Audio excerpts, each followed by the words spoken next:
ஐயா, இப்போ வந்து ஒரு ரேபிட் ரவுண்ட் மாதிரி இருப்பது. நான் ஒரு 10 வார்த்தைகள் சொல்லுவேன். அது உங்களோட மனசுல அந்த வார்த்தைகள் என்ன வார்த்தைகள் சொன்னா அது அது வந்து ஒரே வார்த்தையில அது ஒரு புரிதலோ ஒரு இம்பாக்டோ இருக்கும் அப்படின்னு நீங்க உங்களோட அனுபவத்து ரீதியாக அந்த வார்த்தைகள் வந்து நீங்க பகிர்ந்துக்கலாம். கேள்விக்கு போயிடலாம்.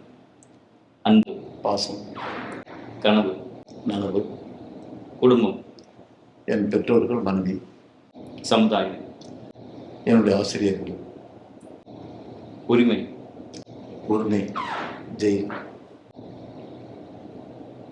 தனிமை, நட்பு,